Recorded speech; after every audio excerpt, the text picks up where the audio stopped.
ఈ వాక్య భాగం నాకు అవకాశం ఇచ్చిన రూతమ్మ గారికి వందనాలు తెలుపుకుంటూ ముందు వాక్య భాగం మొదలెడుతున్నాం. అందరికీ వందనాలు. 121వ కీర్తన చదువుకున్నాం కదా. 121వ కీర్తన యాత్రా కీర్తన. ఇందులో బైబిల్లో 150 కీర్తనలో 15 కీర్తనలు యాత్రా కీర్తనలు ఉన్నాయి. అది ఎక్కడి నుంచి అంటే 120 నుంచి 134 కీర్తనల వరకు యాత్రా కీర్తనలే. 121వ కీర్తన ఈరోజు మనం చదువుకుంటున్నాం వాక్య భాగం. ఈ కీర్తనకి అర్థం ఒక్క నిమిషం. ఈ కీర్తనకి అర్థం ఏంటంటే పైనుంచి సహాయం, అంటే ఎక్కడ దేవుడి నుంచి మనకు సహాయం అని అర్థం. పేతురు రాసిన మొదటి పత్రిక 2:11లో ఒక మాట ఉంది, మీరు పరదేశులు యాత్రికులై ఉన్నారు. అంటే ఏంటంటే మన రాజ్యం ఇది రాజ్యం కాదు, మనది ఏంటి పరలోక రాజ్యం. మనం ఇక్కడ ఎవరినో యాత్రికుల్లో పరదేశంలో ఉన్నాం. మనం ఎక్కడ పర్మనెంట్ పొజిషన్ ఎక్కడ మన పరలోకంలో.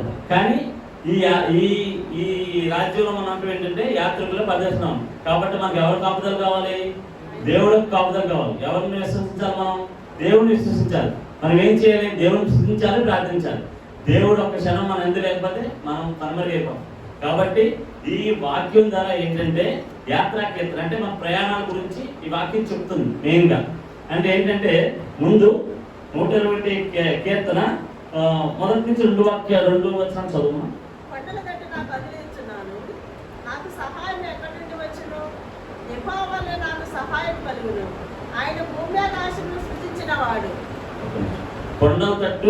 ఎత్తున్నాను, నాకు సహాయం ఎక్కడి నుంచి వచ్చింది అంటే అర్థం ఏంటి? కొండల తట్టు.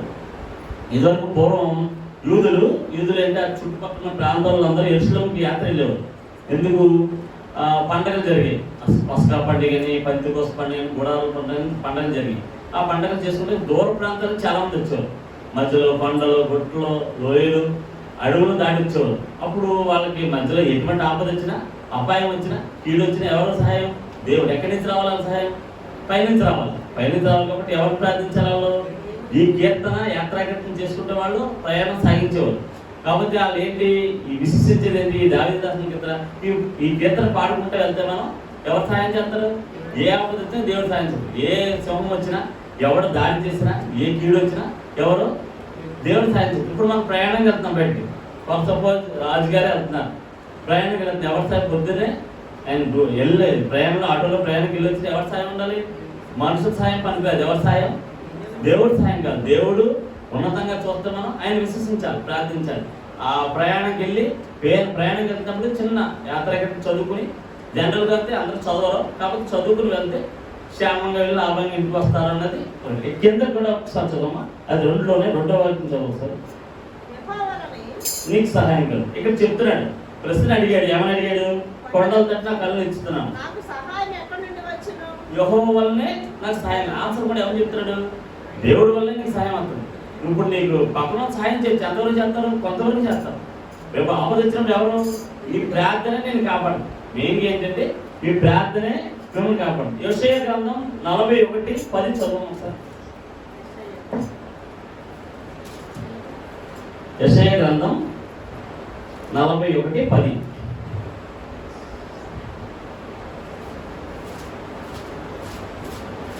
భయపడకము. అక్కడి నుంచి చదువు.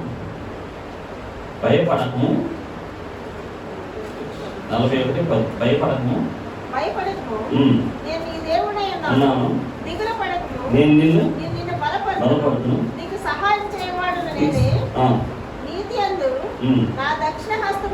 నిన్ను ఆదుకుందును. ఏమన్నాడు? భయపడకమంటున్నాడు. అంటే ఇప్పుడు మనం భయపడకుండా ఎలాగా? ఈ 120 కీర్తనలో ఆయన భూమి ఆకాశం సృష్టించిన వాడు. భూమిని, ఆకాశాన్ని, నేలని, నిప్పుని, నీరుని అన్ని ఎవరు సృష్టించారు? దేవుడే. యెహోవా. మనం ఎవరికి భయపడాలి? దేవుడు భయపడాలి. సాతాను భయపడకూడదు. ఇందులో ఏమన్నా మనం ఇప్పుడు LIC పాలసీ కడతాం, బీమా కడతాం. అందులో 2 చేతులు ఇలా ఉండి మధ్యలో దేవుడు పండు. ఏమని? మేము మిమ్మల్ని కాపాడుతాం. ఎక్కడగా డబ్బులు ఇస్తే కాపాడతారు. ఈ దేవుడు ఏమంటున్నాడు? మన కోసం ప్రాణం పెట్టి రక్తం చిందించడానికి ఏమన్నాడు? మీరు నన్ను ప్రార్థించండి చాలు, మీరు నన్ను స్తుతించండి చాలు, మీరు నన్ను విశ్వసించండి చాలు, నేను మిమ్మల్ని కాపాడుతాను అన్నాడు. అంటే ఏంటంటే ఇక్కడ భయపడము, నేను నీ దేవుడే ఉన్నాను. ఏ విషయంలో భయపడుతున్నాడు, ఎన్ని విషయంలో కంగారు పడుతున్నాడు, దిగులు పడకము, ఆలోచించదు, ఏ సమస్య ఆలోచిస్తున్నాడు. నీకు సహాయం చేయవాడు నేనే, నీతిని నా దక్షిణార్థం నేను ఆదుకున్నాను. ఒక్కసారి 91 కీర్తన 1-3 చదవము. విశ్రమించువాడు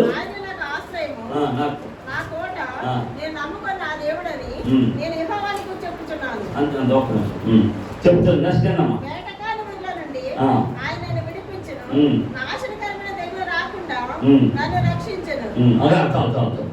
మహోన్నతం చాటు నివసించేవాడు. ఎవరి చాటుని ఇవ్వడాలి మనం? దేవుని చాటు. ఏమంటే ఆయన ఏమన్నాడు? ఆయనే నాకు ఆశ్రయము, నా కోట, నేను నమ్ముకున్న దేవుడు అని చెప్తున్నాడు. అంటే నాకు ఆశ్రయం ఎవరు? నాకు కాపుదల ఎవరు? ఆయనే. ఇంకోటి ఏమన్నాడంటే వేటగాని ఊళ్ళోనే నేను విడిపించాను. ఎటువంటి మనం పొరుగు మనకు తెలియదు ఆ ఊళ్ళో సంగతి. ఎవరు సాయం చేయాలి? ఏదో రూపంగా దేవుడు సాయం చేస్తాడు. మనకి ఎటువంటి ఆఫర్ వచ్చినా ఏమొచ్చినా ఎవరు సాయం చేస్తారు? అదే నాశనకరమైన తెగులు రాకుండా లక్షించదు. ఎటువంటి టైఫాయిడ్ వస్తుంది, డెంగ్యూ వస్తుంది, రకరకాల తెగులు, క్యాన్సర్లు వస్తాయి. ఎవరు కాపాడాలి? దేవుడే యెహోవా కాపాడాలి. కరోనా వచ్చి చాలా మంది చనిపోయారు. మనం అందరం నిలబడ్డం అంటే, సజీవులు నిలబడ్డం అంటే ఎవరు? దేవుడి కృప, దేవుని యొక్క మహాకృప. నెక్స్ట్ దొమ్మ 120 4 5 6 3 4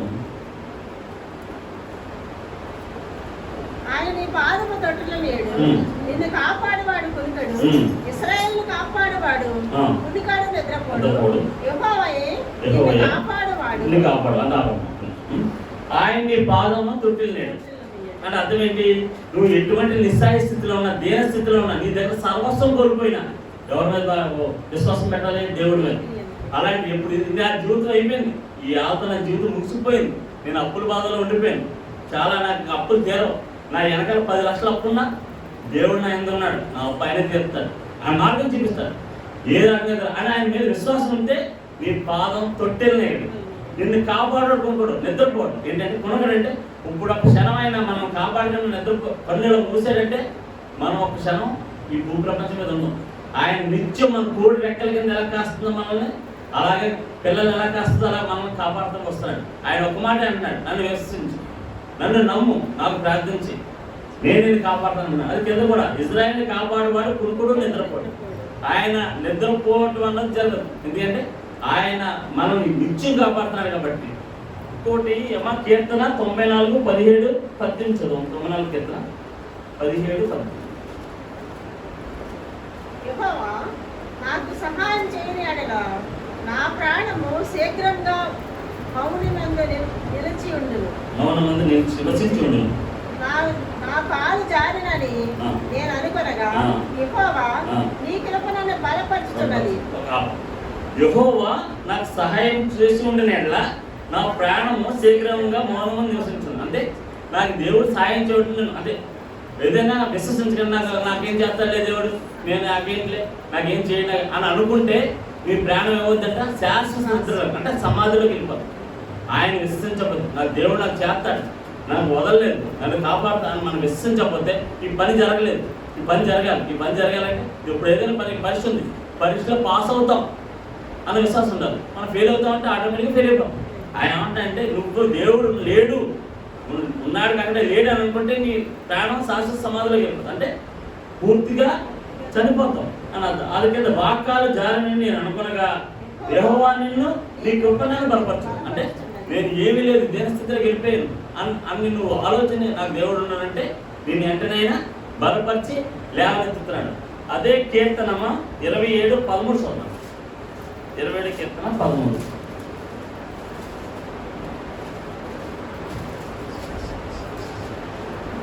సజీవుల దేశమున సజీవుల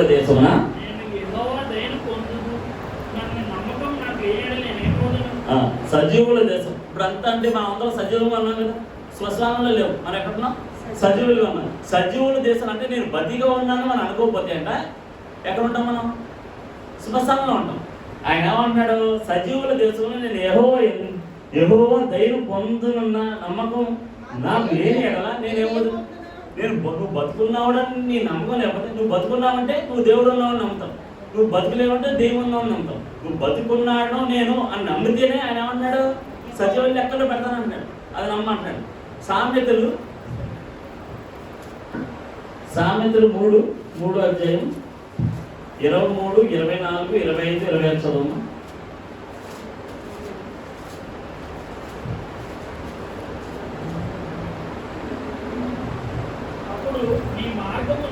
అప్పుడు నీ మార్గమున నీవు సురక్షితంగా నడిచెదవు, నీ పాదము ఎప్పుడును తొట్టెలదు.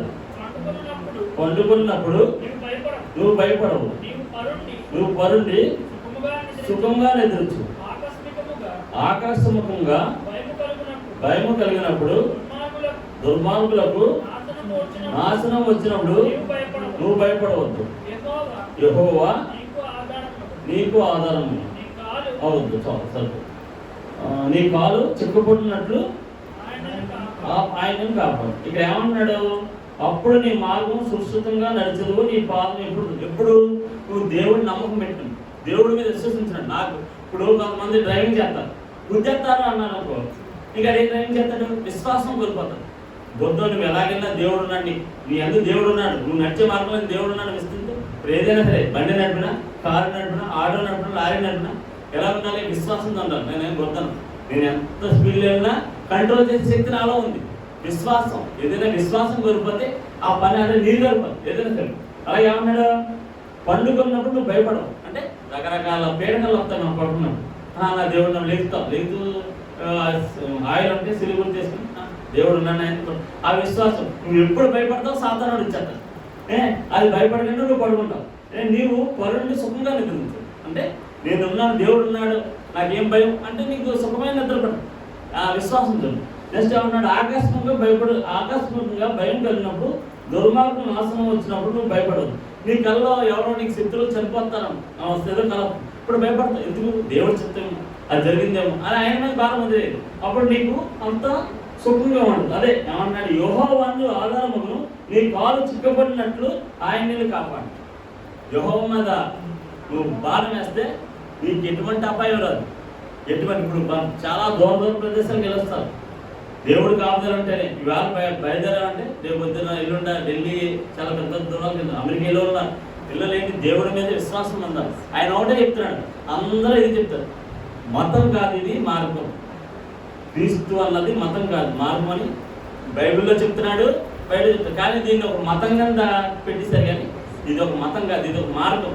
ఈ బైబిల్ ఫాలో అయితే జీవితంలో చాలా మార్పులు వస్తాయి మనుషులు. నెక్స్ట్ కీర్తన 37, 37 చదువు. 37 కీర్తన 31 వచనం.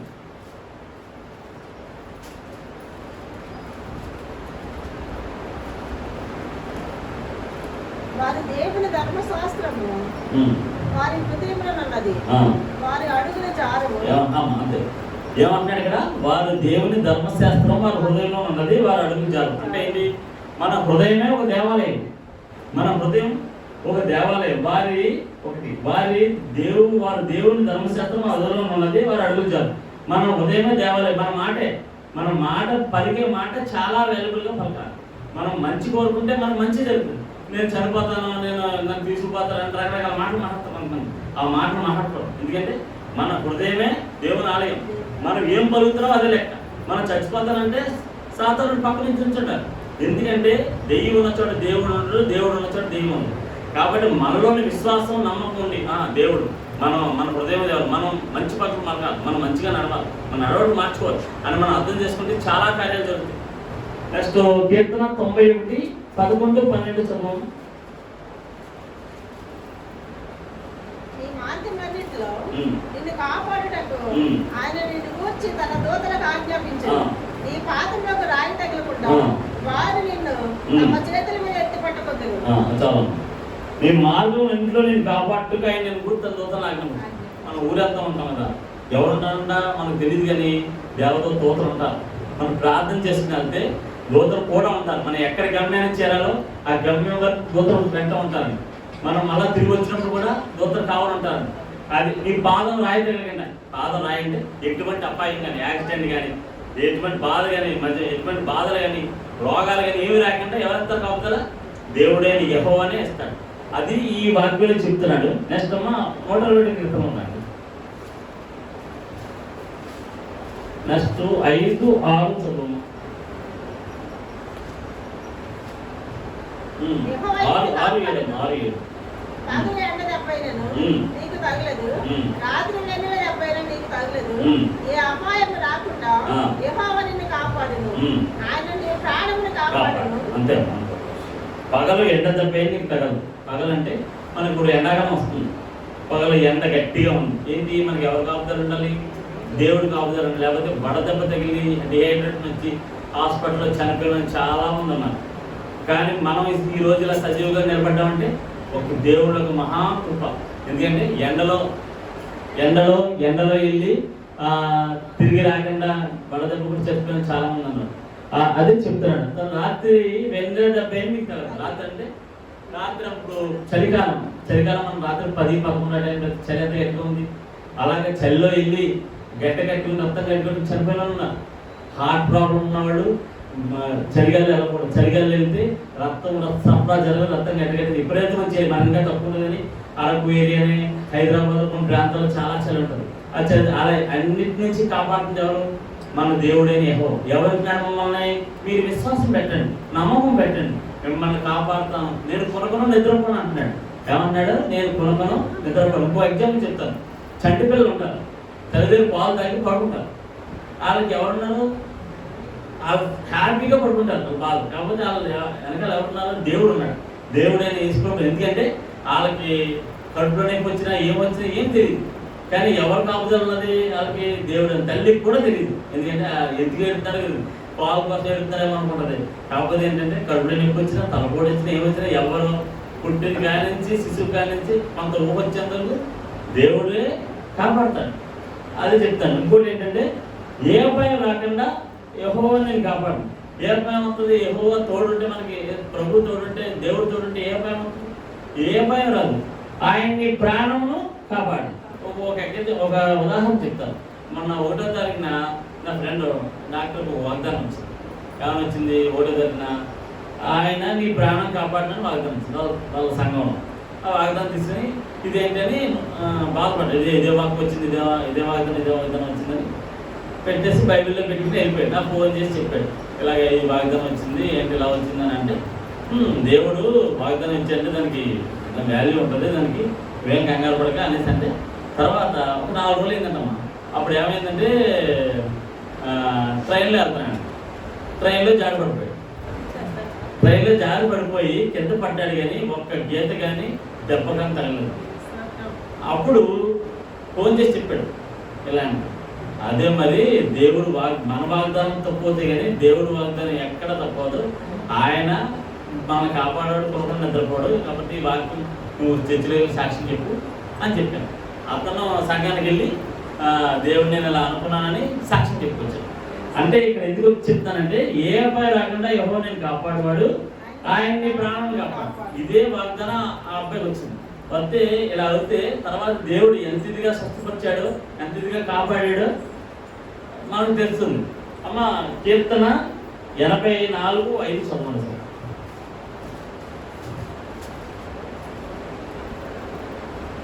నీ వలన బలమునందు మనుష్యులు ధన్యులు, యాత్ర చేయు మార్గములు వారికి అతి ప్రియము. నీ వలన బలమునందు మనుష్యులు ధన్యులు, యాత్ర చేయు మార్గములు వారికి అతి ప్రియము. ఇప్పుడు దేవుడు ఆయన నమ్మిన తర్వాత మనుషులు ఎలా ఉంటారు? ధన్యులు అంటే చాలా అదృష్టవంతులు. నీతిమంతులను ఎప్పుడు దేవుడు విడవడే ఎడబాయాడు. 99 మనం భయపడిన కొంతమంది ఏమంటే భయపడిపోతాం. ఇప్పుడు నేను ఏమన్నా అయిపోతానా, లేకపోతే కొంచెం కంగారు ఉంటాయి. ఎందుకు మా మేనల్కి ఛానల్లో ఏదో జరిగిపోద్దా, ఏదో అయిపోద్దా అని కంగారు. అసలు రావడానికి చిచ్చి రావడానికి కారణమే నూతమ్మ గారు 6 నెలలు ప్రార్థన చేసింది. ఈ మా మేనల్కి అంటే మా అన్నయ్య కిషోర్. తర్వాత దేవుడు స్వస్థపరిచాడు. కాకపోతే ఏంటంటే భయపడిపోతూ ఉంటారు కొంతమంది, ఏమవుద్దో అంటే నీతిమంతులు ఎప్పుడు అన్యాయం చేయండి దేవుడు. ఏంటంటే ఇది ఏమంటాయంటే ఇందులో నీ వలన బలమునందు వారు మనుషులు ధన్యులు, వారికి ప్రేమ.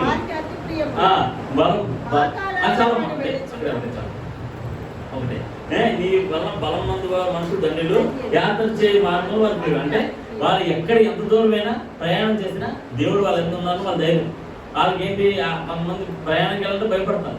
వాళ్ళకి భయం ఉండదండి, అంతా హ్యాపీగానే మంచిగానే ఉంటుంది, సంతోషంగా ఉండదని చెప్తున్నాడు. నెక్స్ట్ చదువుమ్మా 120.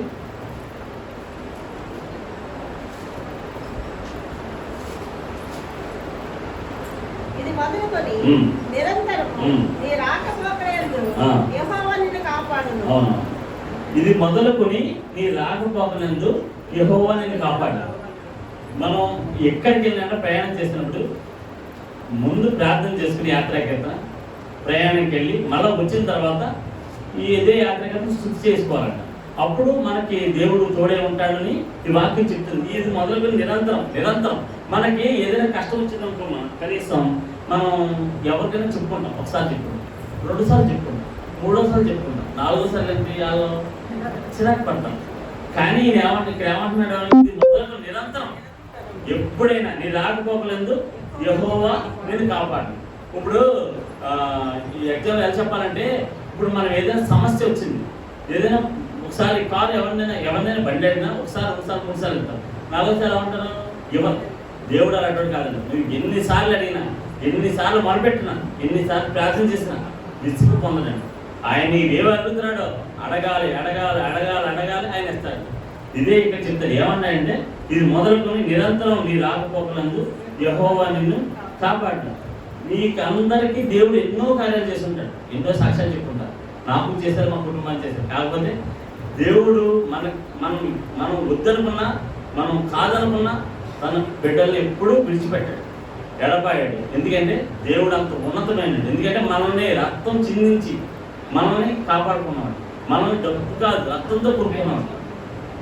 కాబట్టి ఏంటంటే యాత్రాకేత్రం వల్ల ఏంటంటే మనం నేర్చుకుంది, మనం ఏదైనా బయటకు వెళ్ళినప్పుడు దేవుడు అందు విశ్వాసం పెట్టాలి, దేవుడు అందు నమ్మకం పెట్టాలి. దేవుడు అందు ఆయన ఉన్నాడు, ఆయన మనం కాపాడుతాడు, మనకి ఎటువంటి ప్రాబ్లం రాదు.